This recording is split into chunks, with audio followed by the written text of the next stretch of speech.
Think you need thousands of dollars to start investing? Think again. In 2025, investing has never been more accessible. Whether you have $100 or just spare change, I'm going to show you step by step how to grow your money even if you're a complete beginner. Stick around till the end, and I'll share my #1 strategy for making your first $100 work for you. Let's dive in. Alright, before you even think about where to put your first $100, we need to talk about something even more important. What's your goal with this investment? Are you trying to build a massive retirement fund so you can retire early and travel the world? Or maybe you're trying to create a source of passive income so you can quit your 9-to-5 and finally start that business you've been dreaming of. See, your investment goal is like your North Star. It guides your decisions and helps you stay focused when things get tough. Because trust me, there will be times when the market dips and you're tempted to pull your money out, but if you have a clear goal in mind, you're much more likely to stay the course and come out ahead in the long run. Now, I know what some of you might be thinking. Graham, I only have $100. Isn't that a little soon to be thinking about retirement or quitting my job? And to that I say absolutely not. Even if you're just starting out, having a long-term vision for your money is crucial. Because here's the thing. The earlier you start investing, the more time your money has to grow. It's all thanks to this magical little thing called compound interest, which is basically like interest earning interest. Think of it like a snowball rolling downhill. The longer it rolls, the bigger it gets, right? Well, your investments work the same way. The earlier you start, the more time you have for that snowball to gather momentum and grow exponentially. So don't underestimate the power of starting small. Even with just $100, you can plant the seed for a massive financial future. Just make sure you know what you're working towards. Take some time to really think about your financial goals. What do you want your life to look like in 5, 10, or even 20 years? Write it down, make it specific, and most importantly, make it something that truly excites you. Because when you're passionate about your goals, you're much more likely to stay motivated and achieve them. And that's what this is all about, right? Taking control of your finances and building the life you want, one investment at a time. Okay, so you've got your financial goals locked in. Nice work. Now let's talk about where to put that $100 to work. And believe me, you have more options than you might think, even with a smaller budget. First up, we've got fractional shares. Think of it like buying a slice of a really expensive pizza instead of the whole pie. With fractional shares, you can buy a portion of a share in companies like Apple, Tesla, or Google, even if you can't afford a full share outright. This is a game changer for smaller investors because it opens up a world of possibilities. You can invest in companies you believe in, even if their share prices are sky high. Plus, it allows you to diversify your portfolio, which is crucial for managing risk. Next, we've got ETFs, or exchange-traded funds. These are like baskets of stocks that track a specific index, like the S&P 500 or the Nasdaq 100. Investing in an ETF is like investing in a small piece of hundreds of companies at once, which is a great way to diversify your portfolio and reduce risk. And the best part? ETFs typically have lower fees than actively managed mutual funds, which means more money in your pocket over the long run. So, if you're looking for a hands-off, low-cost way to invest in the stock market, ETFs are definitely worth considering. Now, for those of you who are a little more risk-averse, we've got REITs, or real estate investment trusts. REITs allow you to invest in real estate without actually having to buy, manage, or finance properties yourself. Think of it like owning a tiny piece of a shopping mall, an apartment complex, or even a portfolio of cell towers. REITs typically pay out dividends, which can provide a steady stream of passive income. Plus, they offer some diversification from the stock market, which is always a good thing. And last but not least, we've got good old-fashioned high-yield savings accounts and CDs, or certificates of deposit. While these options might not offer the same potential for growth as stocks or real estate, they're a safe and reliable way to earn interest on your money.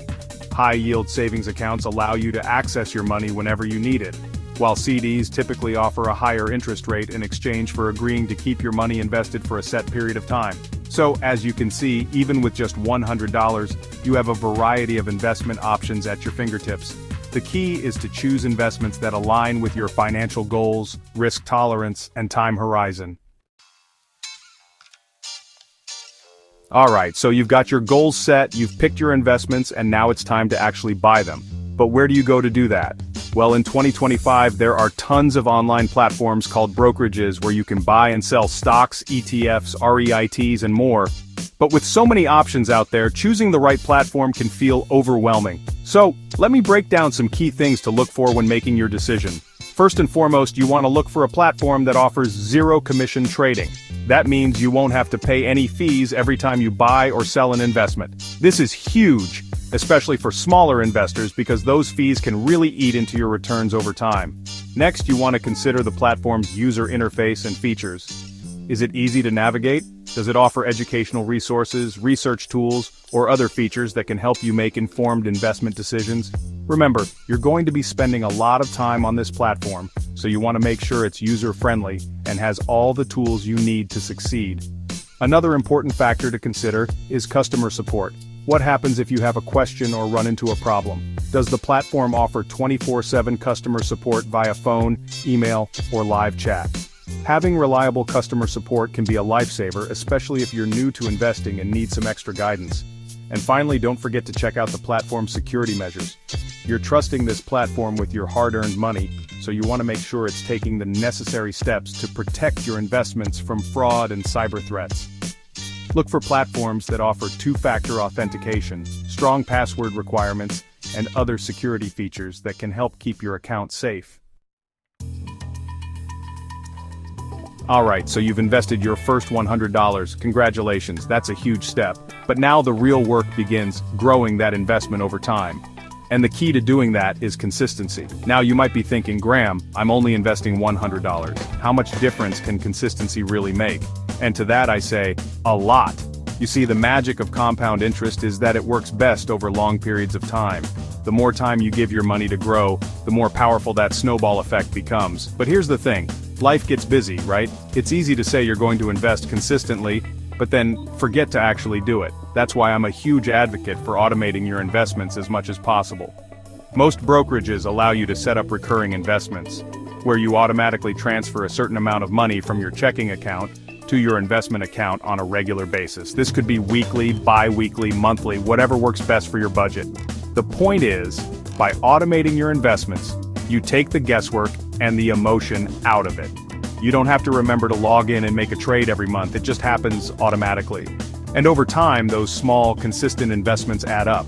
But automation isn't just about setting it and forgetting it, it's also about regularly reviewing your investments and making adjustments as needed. Maybe your financial goals have changed, or maybe your risk tolerance has shifted, or maybe you want to rebalance your portfolio to make sure you're still on track to reach your goals. Whatever the reason, it's important to check in on your investments at least once a year and make any necessary adjustments.